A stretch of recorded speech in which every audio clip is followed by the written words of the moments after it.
dia memberitahukan istri pertamanya ini, yaitu Cynthia, kalau dia sudah berselingkuh dengan seorang perempuan asal Jepang. Jadi benar-benar frontal di saat itu. Dia tidak memikirkan hati Cynthia. Jadi dia langsung ceplas-ceplos aja, dia bilang, gue habis gini-gini nih sama cewek Jepang. Namanya itu Yoko Ono, katanya. Di saat itu Cynthia hanya bisa menangis. Yo geng, tekan tombol subscribe geng. Hey yo, what's good? Welcome back to Kamar Cherry.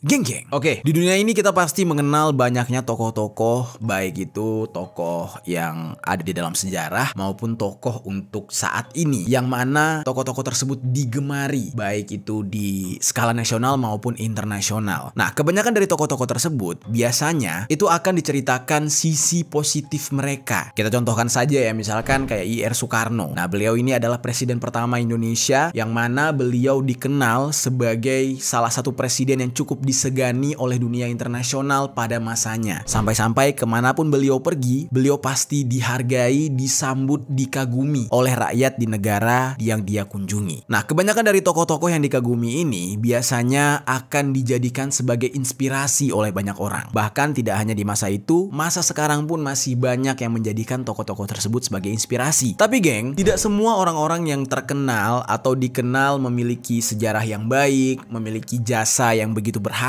untuk kehidupan dunia ini, itu selalu memiliki sifat atau cerita yang baik. Karena biasanya hal-hal buruk yang mereka lakukan itu jarang sekali dibahas di buku sejarah atau di dalam sejarah. Ya, namanya juga manusia biasa, udah pasti ada sisi buruknya, meskipun mereka dikenal sebagai sosok inspiratif yang baik bagi umat manusia. Hari ini gue mau ngajak kalian nih untuk membahas beberapa tokoh terkenal yang cukup digemari atau penggemarnya banyak banget di seluruh dunia, yang mana mereka selalu menjadi inspirasi. Mereka itu dikenal sebagai sosok yang baik, berjasa. Namun tetapi, di balik semua itu, mereka memiliki track record sejarah melakukan hal yang negatif alias hal yang tidak baik, yang sebenarnya jarang sekali diketahui oleh orang, termasuk orang-orang yang menggemari atau ngefans sama tokoh tersebut. Salah satu contohnya, kita bakal ngebahas tentang ilmuwan Albert Einstein, yaitu seorang ilmuwan yang sangat dipuji-puji oleh dunia, yang ternyata pernah meninggalkan keluarganya demi wanita lain. Lalu ada lagi John Lennon, yang merupakan vokalis The Beatles, yang ternyata pernah melakukan KDRT atau kekerasan fisik kepada istrinya. Padahal selama ini yang kita tahu, dia itu sangat romantis kepada istrinya, dan terkadang menjadi sosok yang dikagumi lah ketika dia terlihat bersama sang istri. Dan nanti yang terakhir, kita akan membahas sosok yang cukup terkenal banget, bahkan masuk ke dalam buku sejarah, yaitu Christopher Columbus, yang dianggap berjasa bagi rakyat Amerika Serikat. Padahal dia ini adalah pencetus kekejaman terhadap manusia asli di daratan Amerika Serikat dengan memperjualbelikan manusia asli di daratan Amerika tersebut. Nah, langsung aja kita bahas satu persatu tentang sisi gelap dari tokoh-tokoh terkenal ini.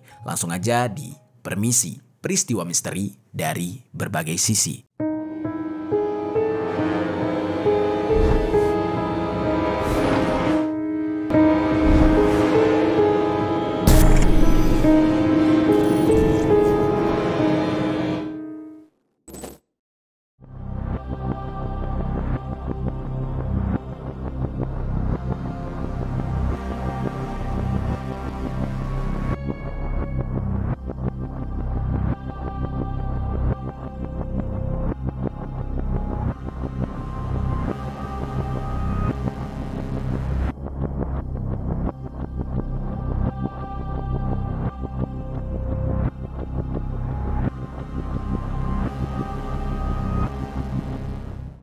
Untuk pembahasan yang pertama, kita bahas dulu tentang sisi gelapnya Albert Einstein yang dengan tega menelantarkan keluarganya sendiri demi wanita lain. Sebelum kita masuk ke kontroversinya, kita bahas dulu background dari Albert Einstein ini ya, geng. Jadi dia lahir di apa gimana tuh bacanya tuh? ULM ya tulisannya. Ini merupakan kawasan kerajaan Wartburg, Kekaisaran Jerman. Dan dia lahir pada tanggal 14 Maret tahun 1879. Dia lahir dari pasangan suami istri. Ayahnya bernama Hermann Einstein, yang merupakan seorang agen penjualan dan juga insinyur. Sementara ibunya bernama Pauline Koch. Nah, keluarga Einstein adalah keluarga Yahudi Ashkenazi Nazi. Namun mereka bukanlah Yahudi yang taat. Jadi tidak heran ya kenapa Albert Einstein ini pintar banget, ya karena keturunan Yahudi. Seperti yang kita tahu, memang keturunan darah Yahudi orangnya pintar-pintar. Terus geng, sejak Albert Einstein ini masih kecil, dia sudah pintar dalam pelajaran matematika dan juga fisika. Dan di saat itu dia selalu menjadi juara utama di sekolahnya dalam bidang ilmu matematika dan fisika. Dia tidak hanya belajar dari sekolah aja, tapi di saat libur musim panas, Albert Einstein juga mempelajari aljabar dan berbagai pelajaran matematika lainnya dari luar sekolah. Selain pintar, Albert Einstein ini memang dikenal sebagai orang yang sangat rajin dan juga cukup disiplin. Nah, kepintaran Albert Einstein ini memang diakui sehingga membuat dia masuk ke dalam barisan salah satu ilmuwan terhebat sepanjang masa dan sangat berpengaruh di dalam dunia ilmu fisika dan sains. Oke, itu backgroundnya. Jadi singkat cerita nih geng ya, di saat Albert Einstein sudah dewasa, dia itu menikahi seorang perempuan bernama Mileva Maric. Albert Einstein bertemu dengan Mileva Maric ini ketika Albert Einstein masih berumur 19 tahun. Sementara Mileva itu sudah lebih tua dari dia, yaitu 23 tahun. Di saat itu mereka merupakan teman sekelas di Institut Politeknik Zurich di Swiss. Dan Mileva itu adalah satu-satunya mahasiswi pada saat itu. Dan Mileva sendiri adalah perempuan kedua yang berhasil mendapatkan gelar sarjana di Departemen Matematika dan Fisika. Nah, karena memang jurusan itu cukup sulit dan jarang sekali diminati oleh perempuan di masa itu. Albert Einstein bertemu dengan Mileva, mereka jatuh cinta lalu berpacaran sampai akhirnya memutuskan untuk menikah. Dan sebenarnya sebelum mereka menikah pun, di saat mereka berhubungan, berpacaran, mereka itu sudah punya anak. Ya biasalah kehidupan bule-bule. Di saat itu anak mereka diketahui bernama Liesl yang lahir pada tahun 1902 di daerah Novi Sad. Di saat itu, sebagai seorang Yahudi dan juga tinggal di lingkungan yang masih taat lah gitu ya, untuk memiliki anak di luar nikah itu masih tabu di mata para tetangganya dia. Ya walaupun di Eropa sana mungkin agak biasa gitu, orang punya anak tanpa adanya ikatan. Tetapi untuk seorang Albert Einstein dari keturunan Yahudi dan tinggal di lingkungan yang taat, dia di saat itu dipandang sebelah mata dan agak sulit untuk bisa menjadi seorang terkenal karena punya anak di luar nikah. Di saat itu tidak ada yang mengetahui bagaimana kabar dari anak Albert Einstein ini yang bernama Liesl. Namun ada sebuah surat dari Albert Einstein yang ditulis pada bulan September tahun 1903 yang mana isinya dikatakan kalau Liesl sudah diadopsi atau meninggal dunia karena demam berdarah ketika dia masih bayi. Nah, tapi ini informasinya agak rancu gitu. Yang mana yang benar kita nggak tahu ya. Apakah diadopsi atau justru meninggal dunia, atau justru setelah diadopsi baru meninggal dunia. Pokoknya informasinya seperti itu. Setelah itu geng, ketika mereka sudah punya anak dan anak mereka tidak diketahui keberadaannya lagi, Albert dan Mileva akhirnya memilih menikah tepat di bulan Januari tahun 1903. Lalu di bulan Mei tahun 1904, Mileva itu melahirkan anak kedua mereka yang bernama Hans Albert Einstein yang lahir di daerah Bern, Swiss. Kemudian anak ketiga mereka lahir dengan nama Eduard Einstein pada bulan Juli tahun 1910 di Zurich. Lalu di saat itu, karena Albert Einstein ini sibuk dengan pekerjaannya sebagai ilmuwan, kehidupan rumah tangganya dengan sang istri itu semakin lama semakin memburuk. Nah lalu di saat itu istrinya Mileva itu menuntut Einstein untuk lebih banyak waktu dengan keluarga. Namun ternyata Albert Einstein tidak bisa memenuhi hal tersebut. Nah pada awalnya istrinya itu masih bisa sabar karena dia berpikir ya seorang ilmuwan seperti suaminya ini masih punya mimpi gitu kan. Jadi dia bersedia mengorbankan waktunya demi mensupport mimpi sang suami. Nah, namun ternyata apa yang sudah dikorbankan oleh istrinya ini ternyata sia-sia. Albert Einstein di belakang sang istri ternyata lebih memilih berselingkuh dengan wanita lain. Yang mana selingkuhannya itu merupakan sepupunya sendiri yang bernama Elsa Lowenthal. Di saat itu diketahui Albert ini sering mengirimkan surat kepada Elsa yang bertuliskan kalimat-kalimat yang merendahkan Mileva istrinya. Seperti misalkan dia menuliskan kalau Mileva itu adalah makhluk yang tidak ramah, tidak memiliki rasa humor. Pokoknya segala kejelekan istrinya ini dituliskan oleh Albert Einstein di dalam surat untuk Elsa tersebut. Nah jadi bisa bayangkan ya geng, kasihan banget istrinya. Udah mau berkorban, udah mau sabar menghadapi waktu Albert Einstein yang gak ada, tapi malah dijelek-jelekin hanya untuk menarik perhatian si sepupunya tersebut. Albert juga pernah menuliskan kalau dia memperlakukan Mileva sebagai karyawan yang tidak bisa dia pecat. Kejam gak tuh? Kayak, lo istri gue, tapi lo karyawan atau pembantu gue yang sebenarnya nggak bisa gue pecat karena terikat dengan ya hubungan pernikahan. Dan Albert juga mengaku dia sampai memiliki kamar tidur sendiri dan tidak mau berduaan dengan Mileva lagi. Jadi dia nggak mau tidur dengan Mileva. Lalu di tahun 1914, ketika Albert beserta dengan istrinya ini serta anak-anaknya juga sudah menetap di Berlin, Jerman, kehidupan rumah tangga mereka semakin lama semakin buruk. Bahkan sikap Albert Einstein kepada Mileva sudah melampaui batas, yang mana hal itu membuat Mileva akhirnya kecewa dan memilih untuk memisahkan diri dari Albert. Dan dia membawa serta anak-anaknya menuju ke Swiss. Di saat-saat itu, ternyata tidak membuat Albert Einstein ini bersedih. Dia malah seneng gitu jauh dari istrinya dan juga anak-anaknya. Sehingga hal itu membuat Albert Einstein semakin leluasa berhubungan dengan Elsa. Nah, lalu akhirnya Albert Einstein dan Mileva itu memutuskan untuk bercerai pada tanggal 14 Februari tahun 1919 setelah mereka memilih untuk berpisah rumah selama 5 tahun lamanya. Jadi bisa dibayangkan ya, 14 Februari yang mana itu biasanya orang-orang yang berhubungan, pacaran atau suami istri merayakan hari kasih sayang atau Valentine, tapi justru mereka memilih untuk bercerai. Setelah perceraiannya dengan Mileva, Albert Einstein masih ingin menjaga hubungannya dengan kedua putranya. Ya, anak yang pertamanya itu kan udah nggak tahu di mana tuh. Nah, dua putranya nih masih ada nih. Dia masih mau menjaga hubungan nih. Dia masih sering mengirimkan mereka surat-surat. Ya, beda dengan sekarang lah, tinggal chat. Kalau dulu kan surat lah untuk menunjukkan kalau kita itu masih ada hubungan atau lepasin kangen kepada orang yang kita sayang. Tetapi dikatakan, surat-surat yang dikirimkan oleh Albert Einstein ini tidak selalu berisikan ungkapan rasa kasih sayang dari Albert Einstein kepada anak-anaknya. Namun dia juga sering mengirimkan surat di mana Albert ini seperti orang yang tidak peduli dan seperti ya ngejudge anak-anaknya, menghakimi anak-anaknya, ngomelin anak-anaknya melalui surat tersebut. Ya, mungkin ini seperti ayah-ayah pada umumnya sih, kayak sesekali mengungkapkan rasa sayang, sesekali tegas gitu ya, mendidik anaknya dengan cara itu. Lalu geng, ketika Perang Dunia Pertama pecah, disitulah Albert Einstein mulai memiliki waktu luang. Di saat itu dia berniat mengunjungi anak-anaknya dan ingin mengajak anak-anaknya ini berlibur. Dan di saat itu sikap anak-anaknya kepada Albert Einstein ya masih biasa aja, karena mereka berpikir kalau orang tuanya bercerai itu adalah pilihan mereka berdua dan anak-anaknya tidak patut ikut campur. Nah, lalu geng, di tahun yang sama di mana Albert Einstein menceraikan Mileva, ternyata diam-diam Albert Einstein juga langsung menikahi Elsa selingkuhannya. Yang mana kemudian mereka berdua pindah ke Amerika pada tahun 1933. Dan sayangnya, sekitar 2 tahun setelah mereka pindah ke Amerika, Elsa ini didiagnosis mengidap masalah penyakit jantung dan juga ginjal. Yang mana akhirnya Elsa pun meninggal dunia pada bulan Desember tahun 1936.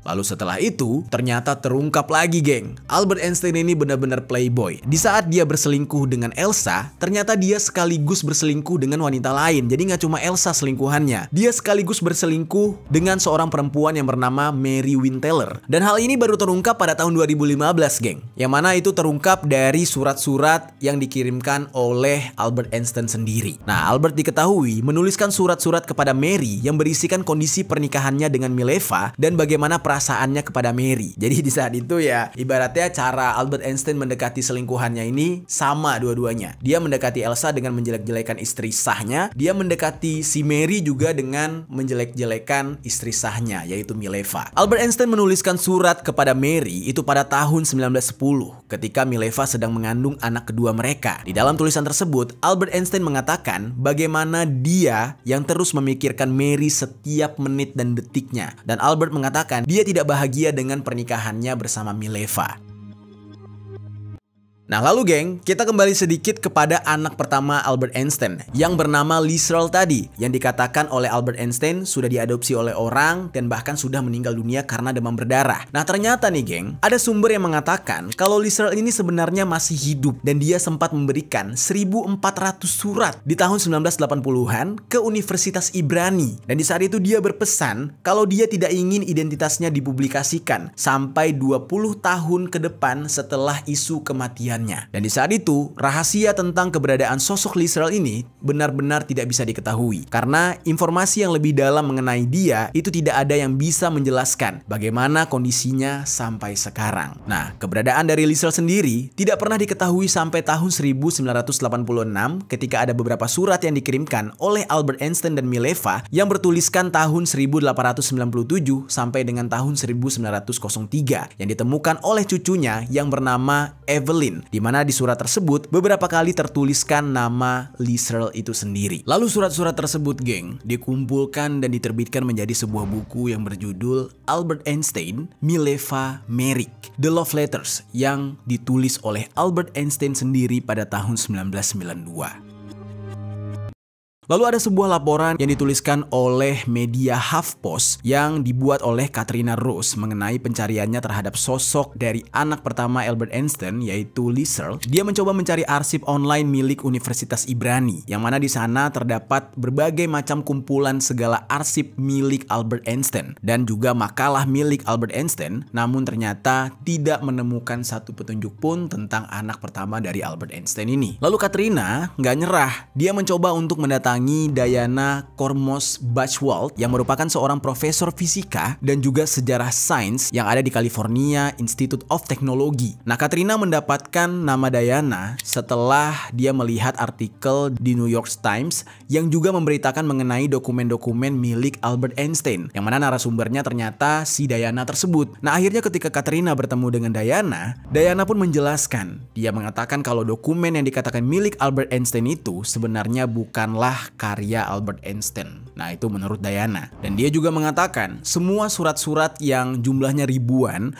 yang kabarnya atau diklaim sebagai surat yang dikirimkan oleh Lee Searle, anak pertamanya Albert Einstein, itu ternyata semua palsu menurut dia. Jadi semua yang ada di Universitas Ibrani itu palsu menurut si Diana ini. Karena Diana juga mengatakan semua surat itu diberikan oleh Margot Einstein yang merupakan anak tiri dari Albert Einstein. Dan keterangan dari Diana ini juga tidak bisa 100% dipercaya. Jadi ya itu menurut si Diana. Ada sebagian besar orang yang masih percaya kalau surat-surat dari Albert Einstein itu asli dan dikirim langsung oleh Lee Searle Einstein. Ada juga yang tidak percaya dan menganggap kalau itu memang surat palsu yang dikirimkan oleh anak tiri Albert Einstein yang bernama Margot Einstein. Dan sampai saat sekarang ini tidak ada yang bisa memberikan kejelasan yang pasti tentang keberadaan anak pertama Albert Einstein yang bernama Lee Searle Einstein itu. Apakah dia masih hidup? Apakah dia benar-benar sudah meninggal dan diadopsi oleh orang lain sesuai dengan keterangan Albert Einstein? Nggak ada yang tahu. Wallahu alam gitu ya. Oke, menurut gue cukup seru gitu ya untuk pembahasan pertama tentang Albert Einstein. Gue juga nggak menyangka ternyata kisah percintaan dia itu cukup pelik, yang mana ya mengorbankan anak dan istrinya. Jadi bisa dikatakan tidak semua orang pintar itu juga pintar dalam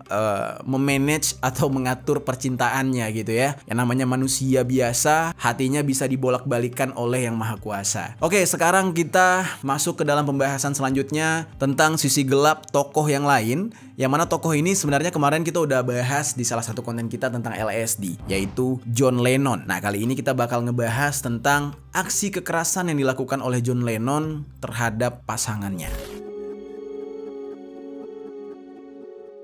Oke, vokalis yang legendaris ini berkarisma. Siapa yang nggak kenal dia gitu ya? Ya mungkin orang yang nggak denger musik baru nggak kenal dia. Setiap orang yang denger musik sudah pasti tahu John Lennon, vokalis The Beatles. Nama lengkapnya dia adalah John Winston Lennon dan dia lahir pada 9 Oktober tahun 1940 di Liverpool. Orang tuanya bernama Alfred Lennon dan merupakan seorang pelaut serta ibunya bernama Julia Stanley. Nah, masa kecilnya Lennon itu harus dia habiskan bersama dengan bibinya, yaitu kakak tertua dari sang ibu yang bernama Mimi Smith dan juga pamannya alias suami dari bibinya tersebut. Nah, hal itu dikarenakan Julia, ibunya, sudah tinggal dengan pria lain yang bernama John Dykins di sebuah apartemen di saat ayahnya John Lennon sedang bekerja di tengah laut. Ya kan, ayahnya jadi pelaut. Jadi ibunya tuh selingkuh dan memilih untuk tinggal dengan laki-laki lain. Nah, terus geng, semenjak ibunya ini berselingkuh, terus ayahnya sibuk bekerja sebagai seorang pelaut, hal itu membuat rumah tangga dari orang tuanya ini menjadi berantakan dan berakhir bercerai. Dan meskipun sudah tinggal bersama bibinya yang bernama Mimi Smith, ternyata sang ibu yang bernama Julia itu masih sering mengunjungi Lennon, dan juga begitu sebaliknya, Lennon masih mencintai ibunya, dia masih sering mengunjungi ibunya. Dari pertemuan tersebut, ternyata Julia di saat itu sudah tinggal dengan selingkuhannya yaitu Dykins, dan membuat Dykins mengenalkan Lennon kepada alat musik banjo dan juga piano. Nah, di saat itu sang ibu Julia juga memberikan sebuah gitar kepada Lennon Lennon ketika Lennon ini berusia 16 tahun. Nah, jadi bisa dikatakan salah satu yang berjasa bagi karirnya Lennon yang mengenalkan dia ke dunia musik itu adalah pacar ibunya gitu ya. Nggak bisa disebut ayah tiri karena ibunya tidak menikah. Nah, lalu semenjak pacar ibunya memperkenalkan Lennon terhadap banjo dan piano, lalu ibunya juga memberikan gitar kepada dia, dan mulai di saat itu dia mulai tertarik dengan dunia musik, dan John Lennon di saat itu semakin memperdalam pengetahuan dan skillnya dalam bermusik.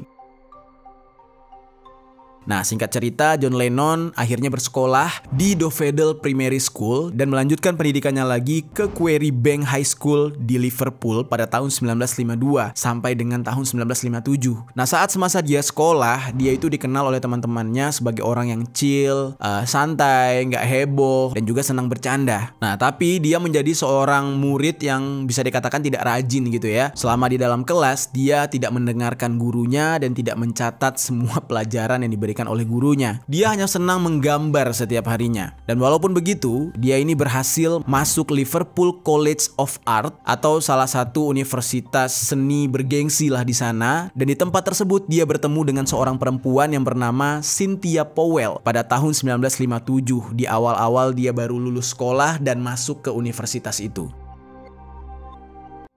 Singkat ceritanya nih ya, kita nggak perlu membahas masa mereka pacaran. Jadi si Cynthia Powell ini jadi istri dari John Lennon. Sedikit informasi juga, John Lennon ini memang bukan seseorang yang tertarik dengan dunia akademis. Karena selama di bangku kuliah, dia ini juga sama, dia males belajar, dia nggak mau mengikuti mata pelajaran apapun, dan akhirnya memutuskan untuk keluar sebelum dia menyelesaikan pendidikan di universitas tersebut. Nah lalu geng, hubungan antara John Lennon ini dengan Cynthia Powell itu bisa dikatakan cukup romantis, yang mana setelah dia berpacaran pada tahun 1962, Cynthia ini dikabarkan hamil sehingga Lennon memutuskan untuk menikahi dia. Pernikahan tersebut dilakukan secara tertutup dan kemudian mereka tinggal di apartemen seorang pengusaha yang bernama Brian Epstein yang juga menjadi pendamping pria dalam pernikahan antara Lennon dan Cynthia. Jadi kayak diwalikan lah gitu. Nah, jadi karena orang tuanya sudah bercerai, Lennon ini memilih ya diwakilkan atau diwalikan oleh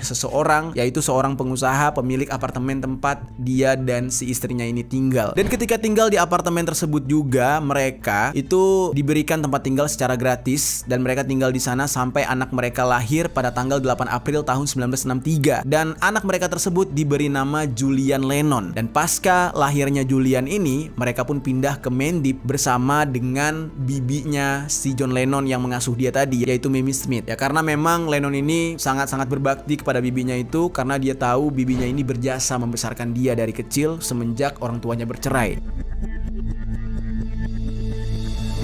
Di awal-awal, Lennon ini memang terlihat sangat mencintai istri pertamanya ini, yaitu Cynthia. Nah, tapi aslinya ternyata rumah tangganya itu tidak seindah yang dilihat oleh orang-orang. Yang mana ternyata semenjak menikah, Lennon ini jadi berubah. Dia memiliki sifat yang temperamental dan sampai berani melakukan kekerasan fisik kepada istrinya Cynthia. Tak hanya Cynthia yang mendapatkan perlakuan tersebut, tetapi juga anaknya yang bernama Julian Lennon. Nah, kasihan banget ya. Dan Lennon ini sering sekali memukul anaknya Julian karena menurut dia Julian tidak memiliki tata krama. Padahal salah satu pembantu atau orang yang bekerja untuk keluarga John Lennon gitu ya, yang bernama Dorothy Jartlett, dia melihat Julian, anaknya John Lennon ini adalah anak yang baik dan penurut. Jadi entah apa alasan John Lennon ini tiba-tiba menjadi seorang orang tua yang tidak asik gitu. Nah, tapi ternyata usut punya usut, semua sifat temperamental John Lennon, rasa hambar dia terhadap keluarga dan tidak lagi menunjukkan kasih sayang kepada keluarganya, baik istri dan anaknya, itu gara-gara dia memiliki wanita simpanan lain dan dia sering sekali tidur dengan wanita lain, geng. Lalu yang lebih memperparah lagi adalah ternyata John Lennon ini menggunakan obat-obatan terlarang yang dia simpan di seluruh sudut rumahnya. Jadi dia sembunyikan di seluruh sudut rumahnya. Pernah pada suatu hari John Lennon ini sedang dalam keadaan mabuk. Di saat itu dia dengan terang-terangan, ya namanya orang mabuk gitu ya, kayak nggak peduli keadaan, dia memberitahukan istri pertamanya ini, yaitu Cynthia, kalau dia dia sudah berselingkuh dengan seorang perempuan asal Jepang. Jadi benar-benar frontal di saat itu. Dia tidak memikirkan hati Cynthia. Jadi dia langsung ceplas-ceplos aja, dia bilang, gue habis gini-gini nih sama cewek Jepang, namanya itu Yoko Ono katanya. Di saat itu Cynthia hanya bisa menangis karena dia tidak berani melawan John Lennon, karena kalau misalkan dia lawan, dia marah, John Lennon bakal main tangan. Yang mana pada akhirnya Julia pun lama-lama tidak tahan dan mencari tahu siapa Yoko Ono ini, bener apa enggak. Karena setiap kali John Lennon sudah sadar, dia tidak mau menjawab pertanyaan itu. Nah, kalau ditanyakan di saat mabuk, ya dia memang jujur tapi kasar. Jadi di saat dia sadar, dia pura-pura gila aja gitu. Nah, akhirnya Cynthia ini benar-benar sakit hati dan nyari tahu sendiri. Dan yang lebih parahnya adalah ternyata Yoko Ono sudah hamil. Selingkuhan John Lennon ini sedang mengandung anaknya John Lennon. Cynthia pun sebagai seorang istri di saat itu benar-benar kecewa dan memilih untuk menceraikan John Lennon pada tahun 1968. Nah, mungkin ya cerita ini bagi penggemar John Lennon atau penggemar The Beatles udah biasa banget gitu ya. Pasti udah banyak yang tahu lah kalau ternyata John Lennon punya masa-masa gelap seperti itu. Walaupun orang-orang memuji dia ya ketika dia dengan pacarnya yang orang Jepang itu, yaitu Yoko Ono, digadang-gadang sebagai pasangan yang serasi. John Lennon disebut-sebut sebagai apa ya, kayak menciptakan sebuah hal yang sangat romantis, yang sangat damai karena percampuran dua ras yang berbeda. Mereka ya pokoknya ya John Lennon tuh digambarkan oleh para penggemarnya itu sebagai sosok yang the best banget lah, dan menjadi gambaran sebagai pria yang sayang kepada pasangannya ketika dia mempublikasikan hubungannya dengan Yoko Ono. Padahal di balik itu semua, Yoko ini pada awalnya adalah selingkuhan dari John Lennon, yang mana John Lennon mengorbankan keluarga kecilnya demi bisa melanjutkan hubungan dengan si Yoko Ono ini. Nah, itu salah satu sisi gelapnya John Lennon. Setelah itu, geng, ada sisi gelap lain dari John Lennon, yang mana dia ini ternyata pernah memukul seorang DJ yang bernama Bob Wooler di tahun 1963. Kejadiannya di saat itu, para personil The Beatles sedang merayakan pesta ulang tahun ke-21 dari Paul McCartney di sebuah klub yang bernama Cavern Club yang berlokasi di Liverpool. Sebelum pesta itu dilangsungkan, saat itu John Lennon dengan Brian Epstein, yaitu seorang pengusaha pemilik apartemennya tadi, yang kebetulan Brian Epstein ini sekaligus menjadi manajer bagi The Beatles, itu dia baru pulang dari Barcelona. Nah, jadi John Lennon dengan Brian Epstein ini habis dari Barcelona pulanglah ke Liverpool. Lalu ketika mereka menghadiri pesta ulang tahun Paul McCartney ini, ada DJ yang bernama Bob Wooler tadi. Dan di saat itu Bob Wooler bertemu dengan John Lennon dan dia mengatakan kalau John Lennon dan Brian itu terlihat seperti pasangan lagi bete yang baru saja pulang bulan madu alias honeymoon. Dan kebetulan sekali memang di saat itu sedang banyak rumor yang mengatakan kalau John Lennon ini adalah seorang lagi bete dan sedang menjalin hubungan spesial yang menjijikan dengan si Brian. Padahal di saat itu posisinya John Lennon masih berstatus sebagai suami Cynthia. Mereka belum bercerai kan di tahun 1963 tersebut. Nah, di saat itu Lennon gak terima dikatakan seperti itu oleh si Bob Woolley tadi. Dan dia langsung menghajar si Bob Woolley tersebut dan menendang si Bob Woolley berkali-kali sampai dia terbaring di lantai dengan kondisi bercucuran cairan merah. Nah, gak cukup dan gak puas sampai di situ, John Lennon sampai mengambil sebuah tongkat untuk memukuli Bob tadi hingga DJ yang satu ini sampai terluka parah. Nah, lalu ada salah satu wawancara John Lennon di tahun 1971 ya. Setelah kejadian itu berlalu lah, udah jauh gitu. John Lennon membenarkan kejadian tersebut dan sempat berpikir kalau dia di saat itu bisa saja menghabisi nyawa Bob Woolley alias ya menghilangkan nyawa orang lain. Oke, jadi itu dia dua hal yang pernah dilakukan oleh tokoh terkenal. Menurut gue sih kalau dia berantem sama si Bob Woolley ya biasa aja lah, namanya juga cowok gitu kan. Dan lagian juga yang salah Bob Woolley-nya. Tetapi yang bikin miris banget adalah ketika dia berselingkuh dengan Yoko Ono sehingga dia dicap sebagai pasangan yang romantis. Padahal di balik itu semua dia menelantarkan keluarganya, yaitu Cynthia Powell. Dan juga dia melakukan tindakan kekerasan kepada anaknya sendiri yang bernama Julian Lennon. Nah, tidak sesuai dengan image-nya dia ternyata. Oke, sekarang kita ke tokoh selanjutnya. Dan ini merupakan tokoh terakhir yang akan kita bahas, yaitu Christopher Columbus.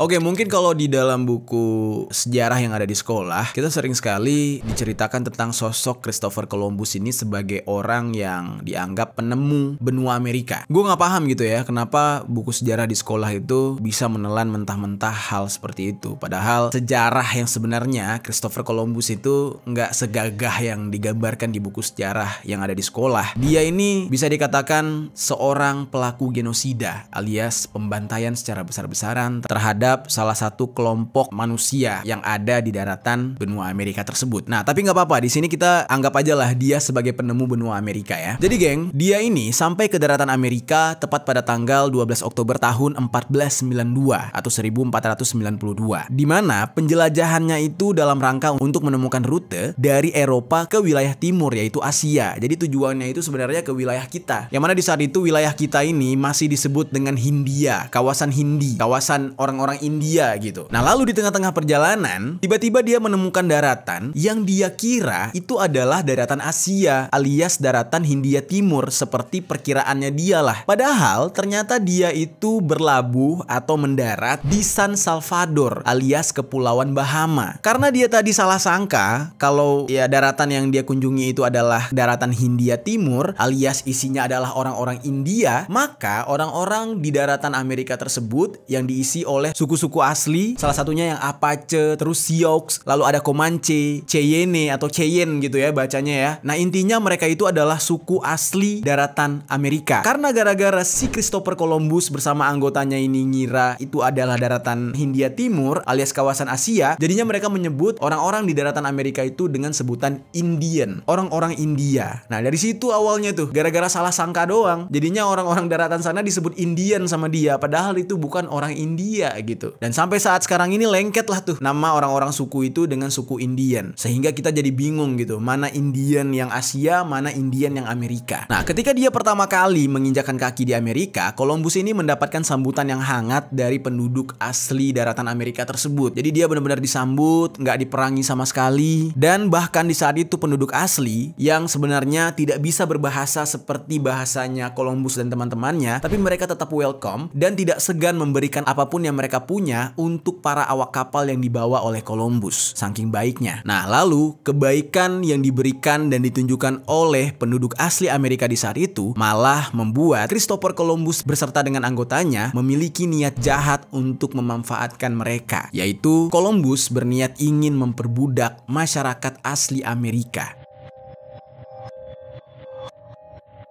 Tidak hanya memperbudak, mereka juga melakukan berbagai kekerasan kepada masyarakat asli Amerika di saat itu. Dan masyarakat asli tersebut merasa kaget, padahal mereka niatnya baik menyambut orang-orang dari daratan Eropa ini, menyambut orang-orang kulit putih tersebut. Tetapi mereka malah dikasari dan diperlakukan tidak layak. Dan kebetulan sekali di saat itu, para penduduk asli atau para suku asli tersebut kalah senjata dengan pasukan Columbus. Yang mana pasukan Columbus yang memang berangkat dari daratan Inggris, mereka sudah dipersenjatai dengan alat-alat canggih, sudah lebih maju lah. Yang mana akhirnya para suku asli tersebut kalah dengan Columbus dan mau tidak mau harus tunduk dengan Columbus dan dipaksa untuk bekerja demi keuntungan Columbus. Nah, jadi orang-orang suku asli Amerika tersebut diperbudak oleh bangsa kulit putih sedari awal. Jadi kalau ada yang ngomong nih ya, wah orang Arab teroris, orang Arab suka perang, dikit-dikit perang, ya kan? Atau mungkin bawa-bawa sampai ke agama gitu. Nah, sadarlah sobat, sadarlah Ferguson bahwa ya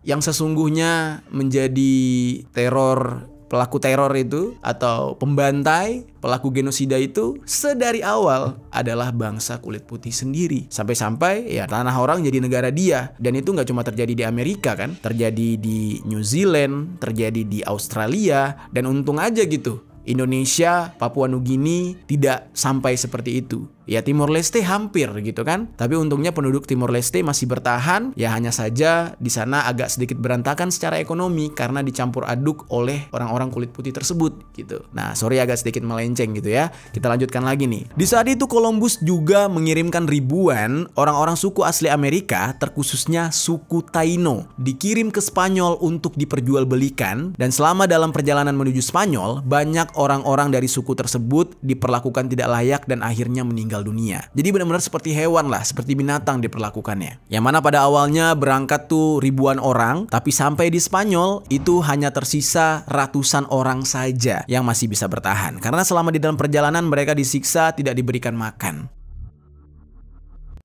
Sesampainya di Spanyol, mereka ini dipaksa untuk bekerja di sebuah pertambangan emas dan dipaksa untuk mencari emas untuk pasukannya Columbus. Lalu, dalam kurun waktu 60 tahun setelah Columbus mendarat, dari sekitar 250.000 penduduk suku Taino, itu hanya tersisa beberapa ratus orang saja. Ratusan ribu lainnya sudah dibantai dan meninggal dunia. Nah, jadi intinya di saat itu banyak manusia suku asli Amerika itu dibantai oleh Columbus hanya untuk keuntungan Columbus, dan akhirnya Columbus sendiri berkhianat kepada kerajaan mereka, kerajaan yang mengirim mereka yang ada di Eropa, dan mereka memilih untuk mendirikan negara sendiri. Nah, itulah makanya berdiri sebuah negara yang disebut dengan Amerika Serikat.